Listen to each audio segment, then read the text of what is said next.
এখন বলেন তো, কেউ যদি আমার নবীকে রাখাল বলে সম্বোধন করে, এর সামঞ্জস্য মুমিনের হবে না কাফেরদের বৈশিষ্ট্য হবে? আরো জোরে কোন? দলিল সূরা বাকারা আয়াত নম্বর 104। আমার আল্লাহ বলেন, ইয়া আইয়ুহাল্লাযীনা আমানু লা তাকুলু রাইনা। হে ঈমানদাররা, তোমরা যদি ঈমানদার হয়ে থাকো, কাফেররা যেইভাবে নবীকে রাখাল বলে সম্বোধন করে, তোমরা কোশ্চিন কালেও নবীকে রাখাল বলে সম্বোধন করবে না। জোরে কোন সুবহানাল্লাহ। এই আয়াতের মধ্যে একটা কন্ডিশন আছে। কন্ডিশনটা কি? হে ঈমানদারগণ। জোরে কোন হে। তাহলে বোঝা গেল যারা ঈমানদার তারা কখনো নবীর শানে গোস্তাখি করবে না। কথা বলেন। কিন্তু দুর্ভাগ্যের বিষয় হলো সত্য, বড় বড় সেলিব্রিটিগণ, বড় বড় রাষ্ট্রপ্রধানগণ আমার নবীর শানে এমন কিছু শব্দ চয়ন করেছেন যেগুলো ঈমানদারের অন্তরের মধ্যে রক্তক্ষরণ হচ্ছে। জোরে বলেন। কেউ বলে বদুল্লাহ, কেউ বলে কাউবয়। নাউজুবিল্লাহ বলতেন না? আমি নাম মেনশন করলাম না। আমি হাত দিয়ে আপনাদের পায়ে হাত রেখে বলি, যেই আল্লাহ আমার নবীর শানকে এত দিন করেছেন, আপনি যদি ঈমানদার হন কখনো নবীর শানে গোস্তাখি আপনার জবান দিয়ে আসবে না। কথা বলুন ঠিক কি না? আর আপনি যদি সেলিব্রিটি এত বড় হয়ে যান, খোদার কসম আপনার অন্তরে যদি নবীজির মোহাব্বত না থাকে, আমি আপনাকে পায়ের ধুলার সমান মনে করি না। কথা বলেন ঠিক কি না? আর আপনার ভিতরে যদি নবীর মোহাব্বত থাকে, আপনি মুসি হন, কামার হন, আপনি দিনমজুর হন, আমি আপনার পায়ের জুতোগুলো আমার মাথার মধ্যে রাখবো। কথা বলেন। তো নবীর শান বাড়িয়েছেন কে? এখন আপনি যদি সেলিব্রিটি হয়ে যদি নবীর শানে আপনি মোটিভেশনাল আলোচনা করেন, আলহামদুলিল্লাহ আপনাকে ভালোবাসতাম, কিন্তু এক এক সময় এক এক ডেলিভারি দিচ্ছেন, আমাদের অন্তরটা ফেটে যাচ্ছে। কারণ যেই নবীর শানকে আল্লাহ এত উদ্দিন করেছেন, আপনি কিভাবে বললেন নবী কাউবয়, কিভাবে আপনি রাখাল বললেন? কারণ আমার আল্লাহ তো কোরআনুল কারীমে বলেই দিয়েছে, এই কাফিরদের আচরণ কখন নবীর শানে করবে না। তার কারণ হলো নবীকে যারা রাখাল বলতো তারা ঈমানদার ছিল না, তারা ছিল কাফের। কথা বলুন ঠিক কি না? আরো জোরে বলুন। আল্লাহ আমাদেরকে হেদায়েত দান করুক, এই সমস্ত মোটিভেশনাল বক্তা থেকে ঈমান হেফাজত করুক। আমার নবীদের একটা হাদিস মুবারক মনে পড়ে গেছে। আমার নবী বলেন, এই দেখো এমন সময় আসবে, হযরতে ফারুক আজমের সাহাবুর আরম বলতেছে, আমার নবীকে এক কয়েকগুলা মুনাফিক বলতেছে, ইত্তাকিল্লাহ ইয়া রাসূলুল্লাহ, আপনি ইনসাফ করুন। তখন হযরতে ওমর বলতেছে, ইয়া রাসূলুল্লাহ, আমাকে এই মুহূর্তে হুকুম দেন, আমি এই মালাউনের গর্দান কেটে ফেলি। তার কারণ সে আমার নবীকে ইনসাফ শিখাচ্ছেন। হযরত ওমর বলতেছেন, আন উকতালা উলুকাহু ইয়া রাসূলুল্লাহ, আপনি আমাকে অনুমতি দেন তার গর্দান কেটে ফেলি। আমার নবী বলেন, এই ওমর, তুমি তার গর্দান কাটতে হবে না। সে জানো কেমন, তার নামাজ তোমার নামাজ তার নামাজ থেকে তুচ্ছ, তার ইবাদত তোমার থেকে তুচ্ছ। তুমি কিছুক্ষণ পরে দেখবা সে নামাজের মধ্যে দাঁড়িয়ে গিয়েছে, সে ইবাদত বন্দেগী করছে। খোদার কসম তার ঈমান এই গলার নিচে যাবে না। জোরে কোন আল্লাহু আকবার। আরো জোরে কোন। আপনি আমল দিয়ে জান্নাতে যেতে পারবেন না যদি নবীজির দয়া এবং আল্লাহর দয়া না থাকে। কথা বলেন। আমার নবীজি বলেন, মান সাব্বা নাবিয়ান ফাকতুলুহু, যারা নবীর শানে গোস্তাখি করবে তাদেরকে কতল করা ইসলামের মধ্যে ওয়াজিব হয়ে যায়। কথা বলুন ঠিক কি না?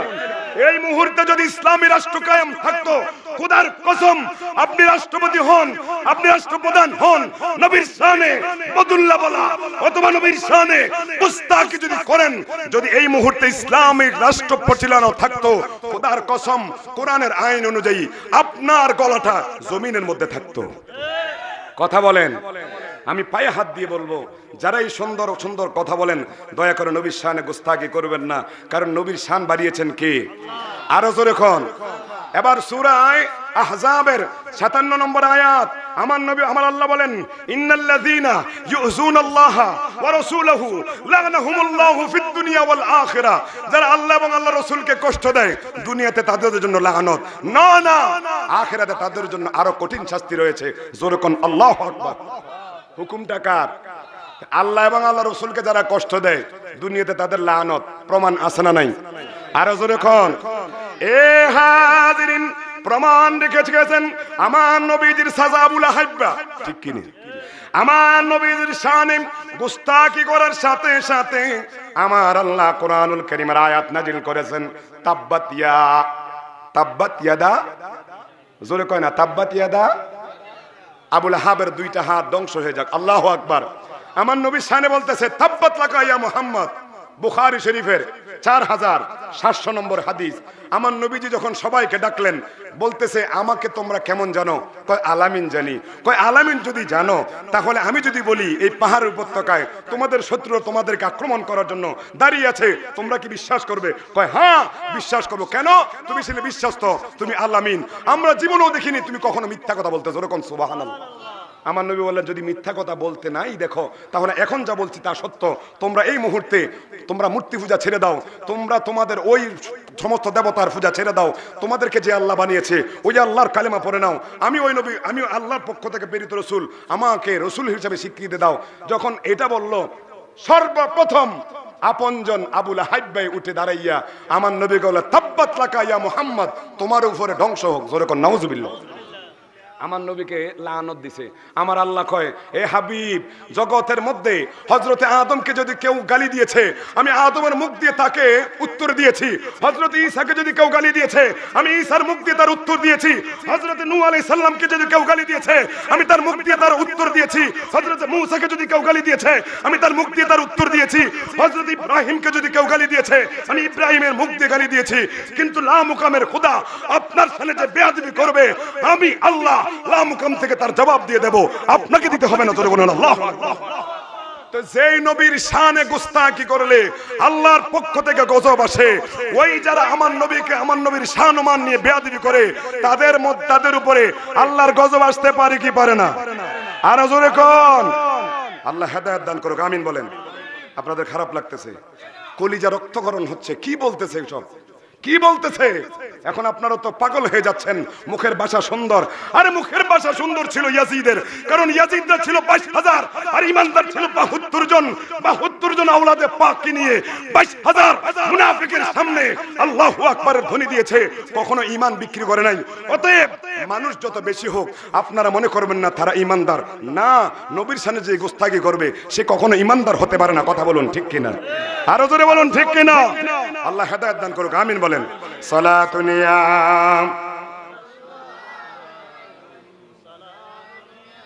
হাবিবাল্লাহ, সালাতুন ইয়া সালামুন ইয়া। এ হাজিরিন গভীর মনোযোগ। দাহিয়া বলে ইয়া রাসূলুল্লাহ আমি এমন অপরাধ করেছি যেই অপরাধের কোনো গুনাহ ক্ষমা নাই। আমার নবী বলেন দাহিয়া রে কি এমন গুনাহ করেছে একটু বলো। কয় ইয়া রাসূলুল্লাহ আমার সন্তানকে যখন আমার স্ত্রী সন্তানকে যখন প্রসব করলো আমি তাকে বলে গেলাম যদি পুত্র সন্তান হয় তাকে লালন পালন করবে, আর যদি কন্যা সন্তান হয় তাকে তুমি দাফন করে ফেলবে। ইয়া রাসূলুল্লাহ নবী গো আমি প্রায় 4 বছর পরে বাড়িতে আসলাম, আসার পরে দেখতেছি একটা ফুটফুটে সুন্দর আমার ঘরের মধ্যে একটা মেয়ে দেখা যায়। আল্লাহু আকবার। ইয়া রাসূলুল্লাহ নবী গো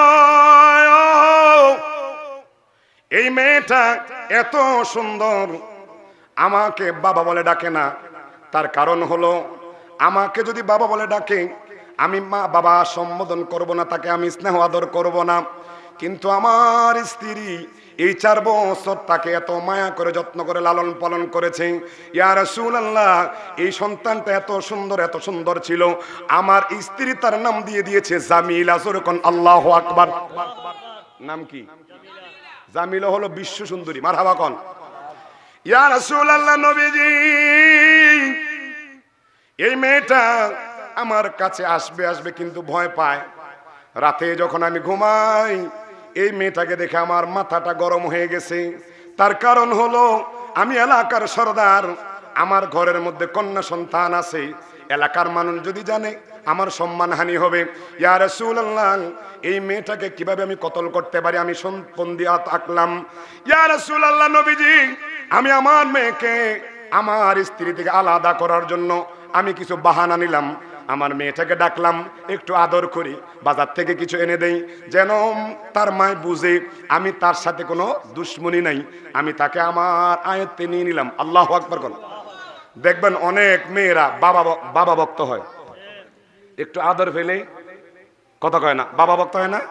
আর আমার মেয়ের ঈদে কথা কই, আমি ঢাকার থেকে আসতেছি, কত বাজে ফোন দিছে, কখন আসবে কখন, যতক্ষণ পর্যন্ত ঘুমাইছি না, যতক্ষণ আইছি না ততক্ষণ ঘুমাই নাই, আমি আইছি এরপরে ঘুমাইছে। সে মেয়েরা বাবার জন্য পাগল, কথা কন, আরো জোরে কন। আসেন এরকম মেয়ে যার একটা মেয়ে আছে, কার একটা মেয়ে আছে ভাই আতলেন তো, একটা একটা কার মেয়ে আছে, দুইটা তিনটা তো আছে, একটা আছে মার হাবা, দুইটা আছে কার হাত তোলেন, মার হাবা তিনটা, মাশাআল্লাহ তিনটা যার আছে আল্লাহ তারে নবীর সাথে জান্নাত দান করুক, আমিন বলেন, আরো জোরে কোন আমিন। আপনাদের খারাপ লাগতেছে মনে হয়, ছেড়ে দেব। সালাতুনিয়াম সালামুনিয়াম আলাইকুম, তাদের জন্য সৃজন করেছি, জোরে বলুন সুবহানাল্লাহ। ঈমানটাকে ঠিক করে যদি আমল করেন তাহলে তার মূল্য আছে। এখনকার সময়ে ঈমানের বাজারে আগুন, কথা বলেন, আপনাদের কথা মনে হয় বুঝে আসতেছে না। ঈমানের বাজারে আগুন, সকালবেলা আপনি বের হবেন ঈমানদার হয়ে, বিকালবেলা ঘরে ঢুকতেছেন বেঈমান হয়ে, সময়টা এখন এরকম। তো যাই হোক, আমার শফিক কাকা, ওনার একটা উদ্দেশ্য আপনারা সবাই জানেন, ৪৫ দিনে ওনার একটা কন্যা সন্তান মারা গিয়েছে, সবাই জানেন। হ্যাঁ, ওনাকে আল্লাহ কন্যা সন্তান দিয়েছেন। হঠাৎ করে দুধ খাওয়াচ্ছেন, ভোর রাতে মা দুধ খাওয়াচ্ছেন, উনিও ঘুমাইছেন, উঠে দেখতেছেন মেয়েটা নেই। তো যেই আল্লাহ নিয়েছেন, হুকুমটা কার হয়েছে? আরো জোরে কন। এখনকার বর্তমানে আমাদের সময় বিশেষ করে মেয়েরা হলে আমরা রাগ হই, কথা কন, জোরে কন। কোরআনুল কারীমে আমার আল্লাহ বলেন, মেয়ে দেওয়ার মালিকও আমি আল্লাহ, ছেলে দেওয়ার মালিকও আমি আল্লাহ, আমি আল্লাহ, না দেওয়ার মালিকও আমি, জোরে কন। তুমি কাউরে দিলা 10টি সন্তান, টাকা পয়সা নাই, কাউরে দিলা কোটি টাকা, একটি সন্তান নাই, আসেনি?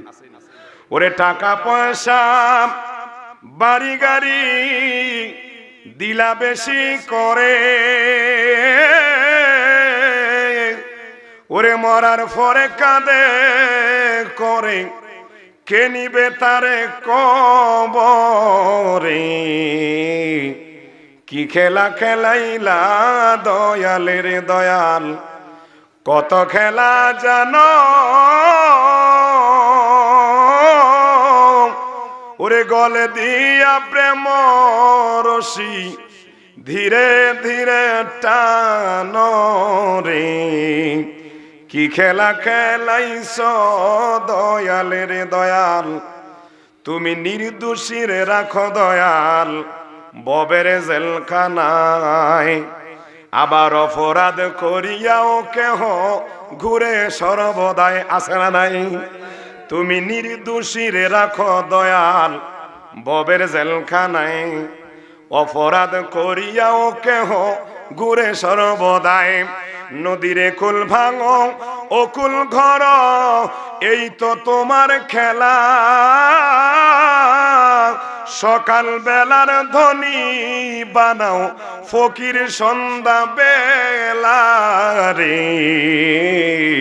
কি খেলা খেলাইছ দয়ালে রে, তুমি কাউরে খাওয়াও দুধে ভাতে, কাউরে না খাওয়াও, কাউরে রাখো 7 তলাতে, আবার কাউরে গাছ তলায়, কথা কোন ঠিক কিনা?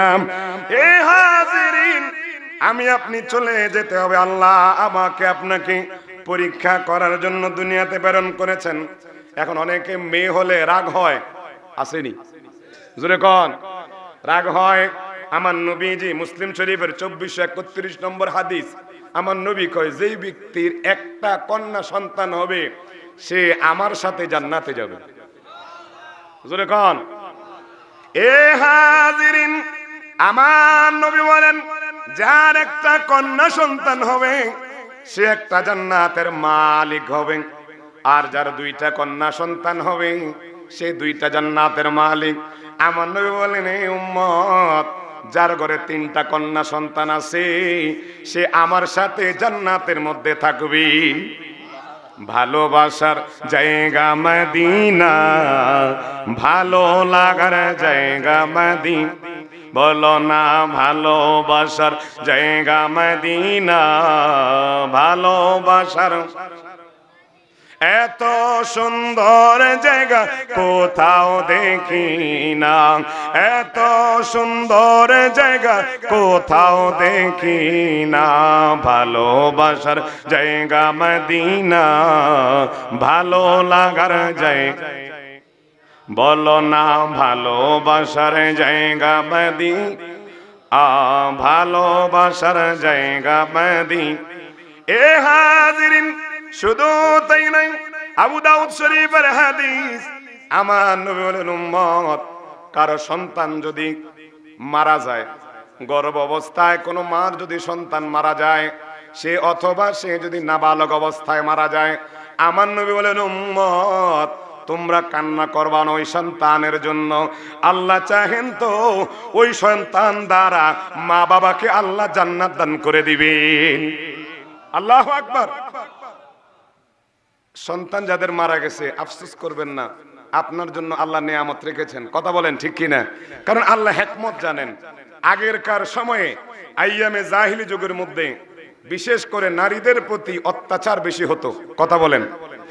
শুধু তাই নয়, নারীদেরকে জ্যান্ত, অর্থাৎ মেয়ে যদি হইতো জ্যান্ত দাফন করে ফেলতো। কথা বলেন আরো জোরে কোন। আবু দাউদ শরীফের 4742 নম্বর হাদিস, হযরতে আবু হুরায়রা রাদিয়াল্লাহু তাআলা আনহু থেকে বর্ণিত। তিনি বলতেছেন, আমার নবীজির একজন সাহাবী, নবীজি যখন নারীদের সম্মান নিয়ে আলোচনা করতেছেন, তখন সে আমার নবীর সামনে এসে কান্না করতেছিলেন। আমার নবী বলতেছেন, সাহাবী কান্না করতেছে কেন? কয় ইয়া রাসূলুল্লাহ, আমি যখন ইসলাম ধর্ম গ্রহণ করি নাই, তার আগে আমার একটা কন্যা সন্তান হয়েছে, পিছনে আব্বু আব্বু বলে ডাকতো, আমি বিরক্ত বোধ করতাম। আমি তাকে একদিন গহীন জঙ্গলে নিয়ে গিয়ে আমি তাকে কূপের মধ্যে নিক্ষেপ করে দিয়েছি। ইয়া রাসূলুল্লাহ, আমি ওই অবস্থা, আমার মেয়েটা হাবুডুবু খাচ্ছে পানির মধ্যে, আমি বাবা হয়ে আমার সন্তানের জন্য মায়া লাগে নাই। এখন যত দিন আমার যায়, আমার ওই সন্তানকে আমার মনে পড়ে যায়। জোরে কোন আল্লাহু আকবার।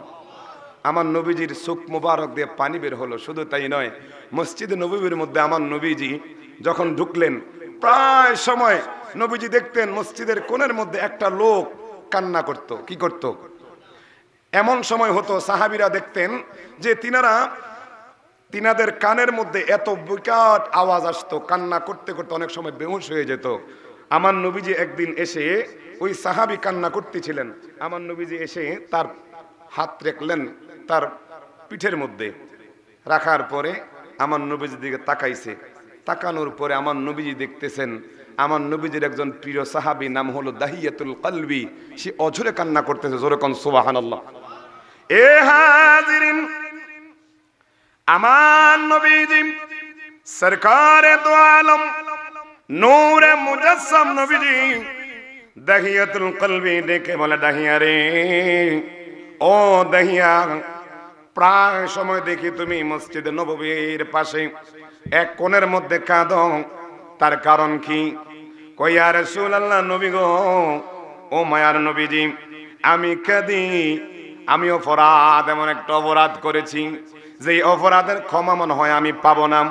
আমার নবী কয়, দাহিয়া রে, তুমি যেই দিন মুসলমান হয়েছ, যেই দিন কালেমা তুমি পড়ে নিয়েছ, ওই দিন তোমার সকল গুনাহগুলো আল্লাহ মাফ করে দিছে। আল্লাহু আকবার বলেন। সালাতু সালাম জানাই দরুদ সালাম আপনার উপরে নবী গো, আহা সালাতু সালাম জানাই আপনার এ নবী গো, ও নবী কালামে শুইনাছি আমি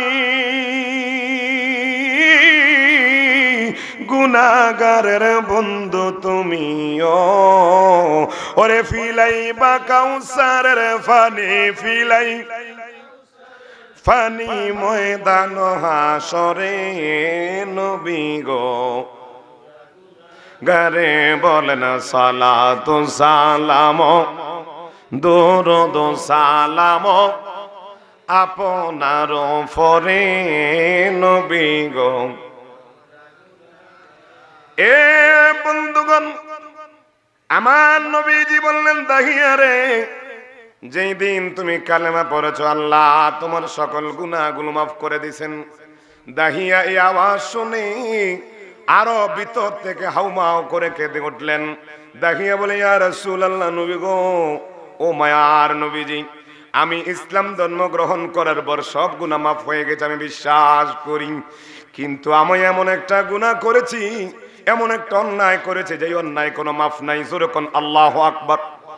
আরো জোরে কোন। আপনার খারাপ লাগতেছে মনে? ছেড়ে দেবরি। আপনাদের যারা তাবারকের আছেন, তাবারক গুলো রেডি করে আনেন। আমি মাহফিলটাকে সুন্দর করে আলোচনা গোছাই ফেলতেছি। আমার নবীজি দাহিয়াকে ডেকে বলে, দাহিয়া রে, ও দাহিয়া, কি এমন অপরাধ করেছো তুমি, তোমার গুনাহ মাফ হবে না? তুমি কিভাবে বলতে পারলে? কই, ইয়া রাসূলুল্লাহ, নবী গো, ও মায়ার নবী, জাহিলি যুগের মধ্যে আমাদের বংশের মধ্যে যদি কোনো মেয়ে কন্যা সন্তান হইতো, আমরা তাদেরকে দাফন করে ফেলতাম। ইয়া রাসূলুল্লাহ, আমি কলব গোত্রের মধ্যে সর্দার ছিলাম। আমি ওই গোত্রের মধ্যে প্রায় 70 জন মহিলা, 70 জন কন্যা সন্তানকে নিজ হাতে দাফন করেছি। জোরে কোন আল্লাহু আকবার। কয়জন? জোরে কোন। ইয়া রাসূলুল্লাহ, নবীজি, প্রায় আমার হাতে 70 জন কন্যাকে আমি জীবিত দাফন করে ফেলেছিলাম। কখনো তাদের প্রতি আমার মায়া জন্মাই নাই। না না না, শুধু তাই নয়, ইয়া রাসূলুল্লাহ, নবী গো, আমার স্ত্রী সন্তান সম্ভব হয়েছিল। আমি ব্যবসার উদ্দেশ্যে কয়েক বছরের জন্য আমার স্ত্রীকে সন্তান সম্ভব করে বলে চলে গেলাম। যাওয়ার সময় বললাম, স্ত্রী রে, যদি তোমার ঘরে পুত্র সন্তান হয় তাকে তুমি লালন পালন করবে, আর যদি কন্যা সন্তান হয় তাহলে তাকে তুমি তোমার গর্ভ হওয়ার পর থেকে তুমি তাকে মেরে ফেলবে। নাউজুবিল্লাহ বলেন। আরো জোরে কোন। দাহিয়াতুল কালবি তার স্ত্রীকে আদেশ দিল, এই স্ত্রী রে, যদি পুত্র সন্তান হয় লালন পালন করবে, আর যদি কন্যা সন্তান হয় ওই কন্যা সন্তানকে মেরে ফেলবে। আপনারা বলেন, মার মনে সন্তানদের জন্য মায়া আছে না নাই? কম না বেশি? জোরে কন, জোরে কন। বেশি মায়া। সন্তান সম্ভব স্ত্রী কিছুই বলল না। দাহিয়া চলে গেলেন সফরে, দীর্ঘদিন সফর। এই দিক দিয়ে দাহিয়াতুল কলবির স্ত্রীটা সন্তান সম্ভবা, স্ত্রীটা একটা কন্যা সন্তান জন্ম দিয়েছে। জোরে কোন আল্লাহু আকবার। কি সন্তান? জোরে কোন। কন্যা সন্তান জন্ম দিয়েছে। এখন কন্যা সন্তান জন্ম দেওয়ার পর শত হলো তোমার স্বামী বলেছে, ওই সন্তান যদি মেয়ে হয় মেরে ফেলবা।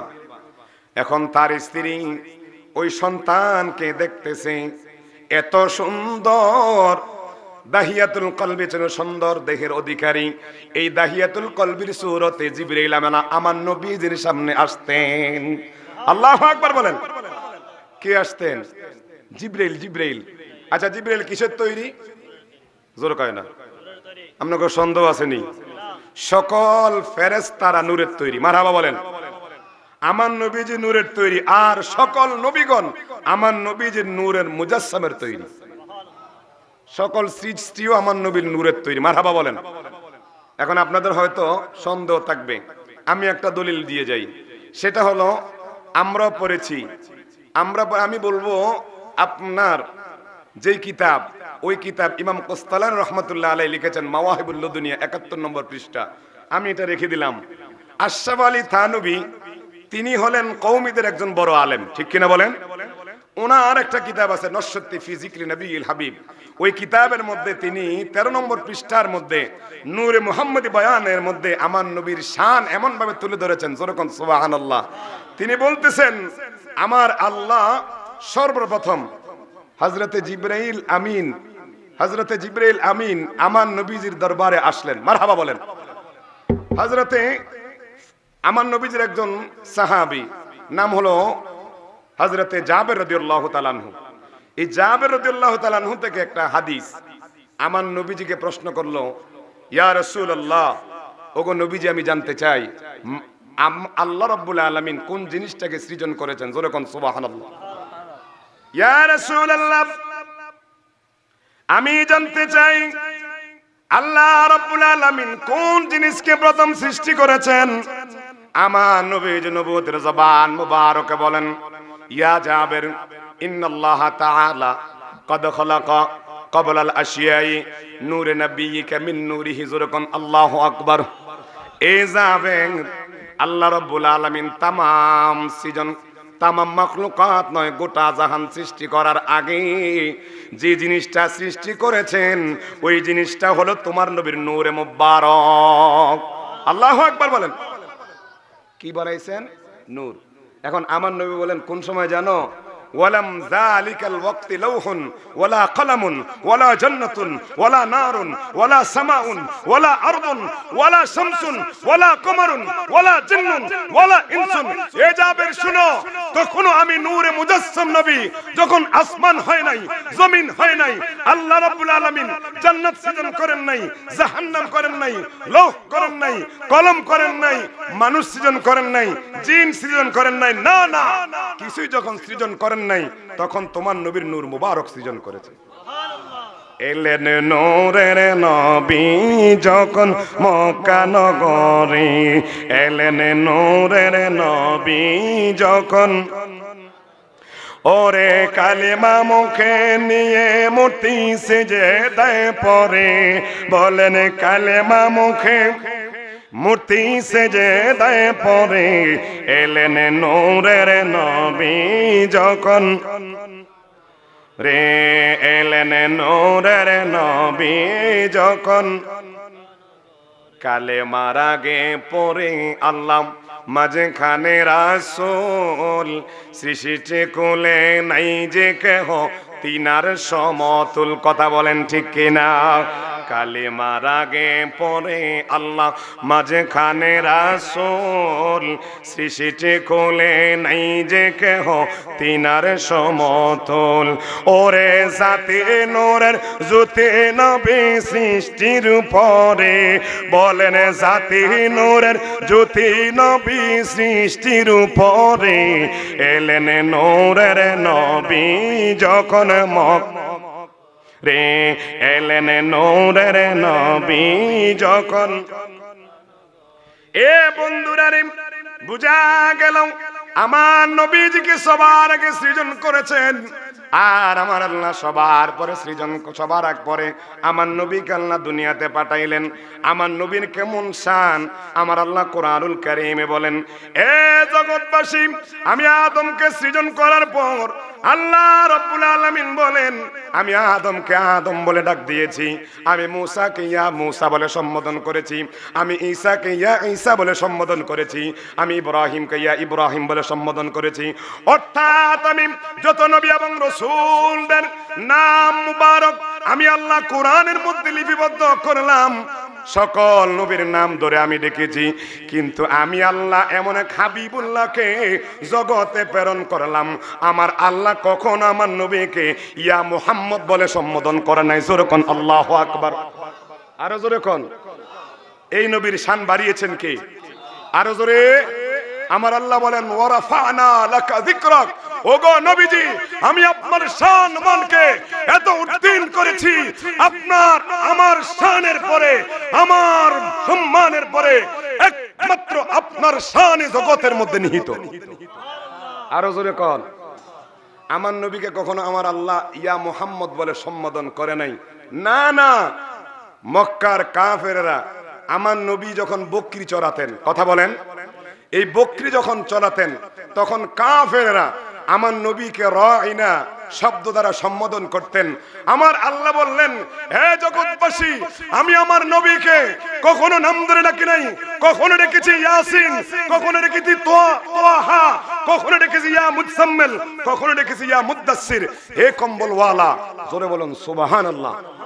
আমার আল্লাহ আমার নবীর শান বাড়িয়েছেন, সম্বোধন করেছেন আল্লাহ।